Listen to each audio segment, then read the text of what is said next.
শ্রী গুরু ভাগবত দ্বিতীয় খণ্ড, মূল রচনা ডক্টর চন্দ্রভানু শতপথী, পর্ব 189। এই পর্বে আমরা আলোচনা করব প্রার্থনা।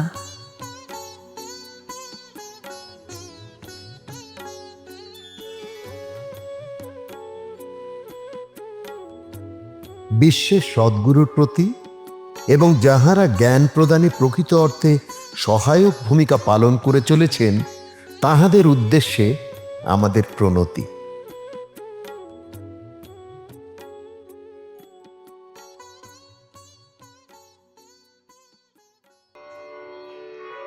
কোন ভক্ত চাহে যশ গুণ, অথবা কেউ বা চাহে সন্তান, ভক্তের মধ্যে শ্রেষ্ঠ যে জন, গুরুর কাছে ভক্তি চাহে।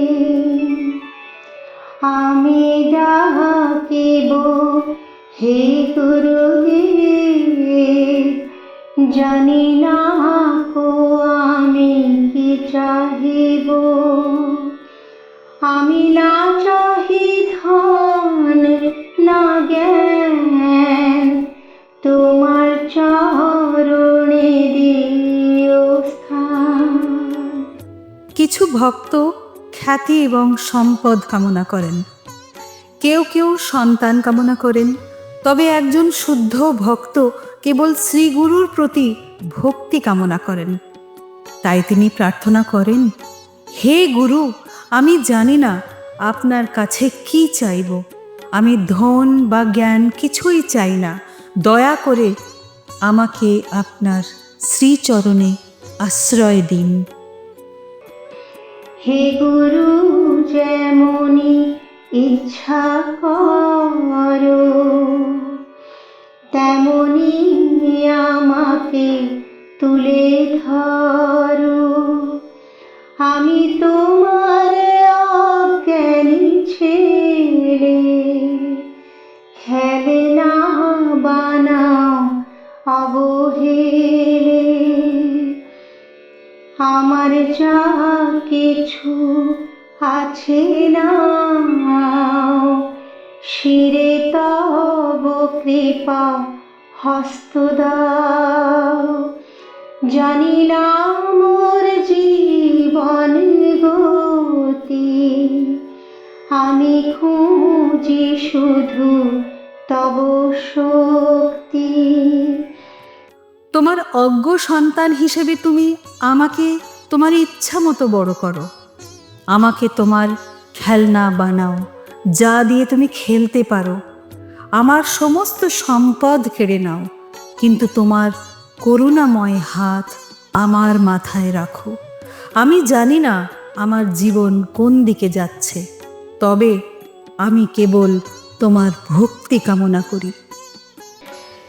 ধন জন বা যশ ও জ্ঞান মোর কাছে সব মূল্যহীন।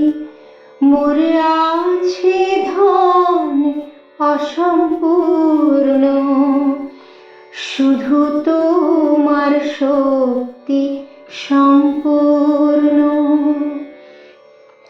আমি তো নৈকো দ্বন্দ্বহীন, মায়ার বশে আমার জ্ঞান।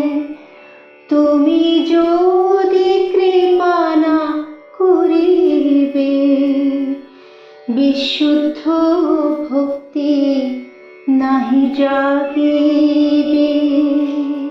সমস্ত সম্পদ, মানুষ, খ্যাতি এবং জ্ঞান আমার কোনো কাজে আসে না, মূল্যহীন মনে হয়। সমস্ত জাগতিক জাঁকজমক অসম্পূর্ণ এবং অসম্পূর্ণতার অনুভূতি তৈরি করে। কেবল তোমার প্রতি ভক্তি আমার মধ্যে পূর্ণতার অনুভূতি তৈরি করে। তবুও আমি জীবনের বিভ্রান্তির বাইরে নই, কারণ আমার মন মায়ার প্রভাবে রয়েছে। তোমার কৃপা ছাড়া আমার মধ্যে বিশুদ্ধ ভক্তি জাগ্রত হতে পারে না। শ্রী গুরুর চরণে আমাদের সবাইকার সাষ্টাঙ্গ প্রণাম।